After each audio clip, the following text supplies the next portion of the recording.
मनुष्य के बर्बादी के 7 कारण यदि जान लिया तो जिंदगी में कभी दुखी नहीं रहोगी। दोस्तों, अधूरा ज्ञान 20 के समान बताया गया है। तो आइए जानते हैं मनुष्य के बर्बादी के 7 कारण कौन कौन से हैं। स्वयं श्री कृष्ण भगवान ने क्या कहा, आप भी सुनकर दंग रह जाओगी। आइए, मनुष्य के पहला बर्बादी के कारण है क्रोध, क्योंकि क्रोध है मनुष्य महान शत्रु। मनुष्य को कभी भी क्रोध नहीं करना चाहिए। यदि आपको क्रोध आ भी जाए तो आपको क्या करना चाहिए, क्योंकि क्रोध एक ऐसा चीज होता है, जब व्यक्ति क्रोध के आवेश में आता है तो अपने माता पिता, अपने गुरु का हत्या कर देता है, उसे आप शब्द कह देते हैं। अतः हमें क्रोध से बचने के लिए हमें शांत जगह में और हमें मन मन में भगवान का ध्यान अवश्य करना चाहिए। भगवान श्री कृष्ण कहते हैं, सबसे बड़ी शक्ति मन की है, परंतु मन एक चंचल घोड़े की भांति कभी स्थिर नहीं रहता, कभी इधर तो कभी उधर भटकते रहता है। योग के द्वारा चित्रवृत्तियों का विरोध करके जो मन को काबू कर लेता है, उसका मन सर्वव्यापी आत्मा के अधीन होने से वे संसार की समस्त शक्तियों पर विजय प्राप्त कर लेता है।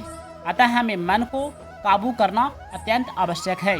यदि हम मन को काबू कर लेते हैं तो हम जो चाहे वो प्राप्त कर सकते हैं। आइए, फिर अगला कारण क्या है बर्बादी होने का। दोस्तों, अगला कारण है अहंकार। जब व्यक्ति के पास ज़्यादा धन दौलत रुपया पैसा ज़्यादा होता है तो अहंकार करने लगता है। अतः हमें अहंकार नहीं करना चाहिए, चाहे हम कितना भी बड़े क्यों ना हो जाए। भगवान श्री कृष्ण कहते हैं, कर्म के मार्ग पर चलने के लिए ज्ञान का प्रकाश आवश्यक है। यदि ज्ञान का प्रकाश न हो तो अंधकार पूर्ण मार्ग पर धर्म का अंधे की भांति भटक सकता है। जहाँ जीवन है वहाँ मृत्यु है, जहाँ मंगल है वहीं अमंगल है। केवल सुख पकड़ने जाओगे तो उसी के छाया में दुख को भी जरूर पाओगे। आइए, फिर अगला कारण है दोस्तों, अगला कारण है आलस्य। जी हाँ, आलस्य के कारण व्यक्ति कभी भी अपना जिंदगी में आगे नहीं बढ़ पाते हैं। गुरु की सेवा करना शिष्य का कर्तव्य है। अगर शिष्य अपने कर्तव्य का पालन न करे तो उसका नाम तो शिष्य रहेगा, पर उसमें शिष्यत्व नहीं रहेगा। गुरु का कर्तव्य है शिष्य का कल्याण करना। जब तक गुरु शिष्य से कुछ भी धन मान बड़ाई चाहता है, तब तक उसमें गुरुत्व न रहकर शिष्य की दास्ता रहती है। बाहरी शरीर और भीतरी शरीर, मन की शुद्धि का नाम शौच है। जल, मिट्टी, साबुन आदि से बाहरी शरीर की शुद्धि होती है, तथा दया, क्षमा, उदारता आदि गुणों से भीतरी शरीर यानी कि मन की शुद्धि होती है। जिनके साथ अपना घनिष्ठ संबंध रखे, उनकी सेवा करे, उन्हें सुख पहुँचाए, पर उनसे सुख लेने का उद्देश्य ना रखे। एकांत जंगल में जाकर अकेले रहते हुए यह मान लेना कि मैं एकांत स्थान में हूँ, वास्तव में भूल ही है, क्योंकि सारे संसार का बीज यह शरीर तो साथ ही होता है।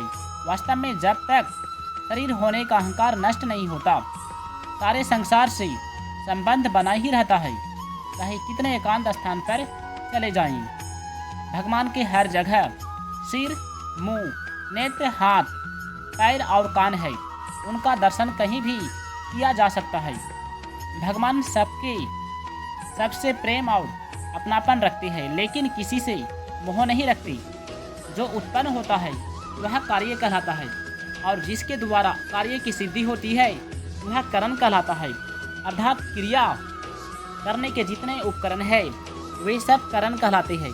कर्म 3 प्रकार के होते हैं, कर्मेंद्रियां, ज्ञानेंद्रियां और मन। बुद्धि एवं अहंकार। कर्मेंद्रियां स्थूल है, ज्ञानेंद्रियां सूक्ष्म है, और मन, बुद्धि एवं अहंकार अत्यंत सूक्ष्म है। जिन योनियों में बहुत सा सुख प्राप्त होता है उन्हें सत्य योनि, तथा जिनमें बहुत सा दुख प्राप्त होता है उन्हें असत्य योनि कहती है। गुणों के आधार पर ही प्राणी को सत्य या असत्य योनि प्राप्त होती है। महापुरुषों की कभी निंदा न करें, यह अवनति का कारण बनता है। सूक्ष्म से सूक्ष्मतम और विशाल से विशालतम सभी प्राणियों में परमात्मा समान रूप से स्थित है। परमात्मा किसी में छोटे बड़े या कम ज्यादा नहीं है। घर के अंधेरे को मिटाने के लिए तो प्रकाश लेना पड़ता है, लेकिन ईश्वर को कहीं से लाना नहीं पड़ता। वे शाश्वत सदैव हर स्थान पर मौजूद होता है। भगवान श्री कृष्ण कहते हैं मनुष्य की बर्बादी का सबसे बड़ा कारण है कि उचित समय पर उचित काम को नहीं करना, समय का महत्व नहीं देना।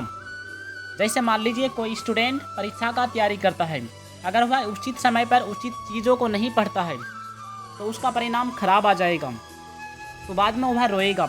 अतः हमें ऐसा स्थिति नहीं करना चाहिए, हमें उचित समय पर उचित काम को करना चाहिए।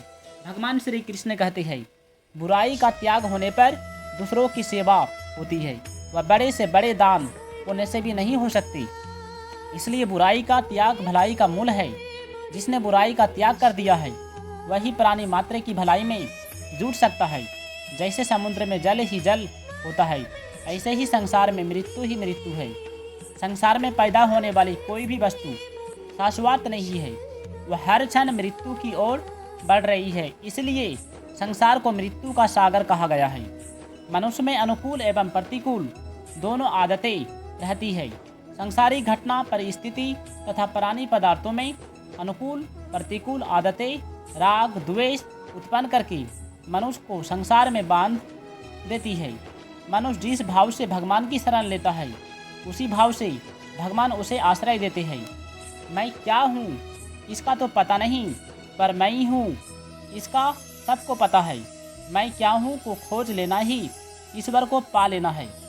मन भगवान में लगाने से संसार का चिंतन नहीं होगा और बुद्धि भगवान में लगाने से मनुष्य को संसार के आश्रय की आवश्यकता नहीं रह जाएगी।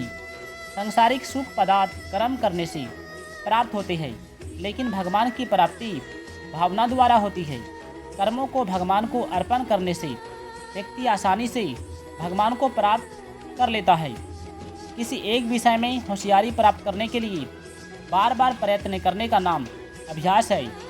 मन पर नियंत्रण ध्यान तथा अभ्यास द्वारा किया जा सकता है, ज्ञान द्वारा नहीं। कर्मों से लगाव और फल की इच्छा ही संसार में बंधन का कारण है। कर्म हो लेकिन लगाव न हो तथा फल की इच्छा न रहने से कर्म फल त्यागी व्यक्ति आसानी से सांसारिक बंधन से मुक्त हो जाता है। शरीर इंद्रिय मन बुद्धि योग्यता सामर्थ्य पदार्थ आदि जो कुछ मनुष्य के पास है वह सब का सब संसार से ही मिला हुआ है। उसका व्यक्तिगत नहीं है, अपना कुछ नहीं है, अपने लिए कुछ नहीं चाहिए तथा अपने लिए कुछ नहीं करना है। यही कर्म योग का मूल महामंत्र है। जीव आत्मा स्वयं चेतन और अविनाशी है तथा संसार जड़ और विनाशी है। त्याग असीम होता है। संसार के संबंध में तो सीमा होती है, पर संसार के त्याग में कोई सीमा नहीं होती। दोस्तों, यदि वीडियो अच्छा लगा है तो इस वीडियो को लाइक करके चैनल को सब्सक्राइब कीजिएगा और कमेंट में जय श्री कृष्ण अवश्य लिखिएगा। धन्यवाद।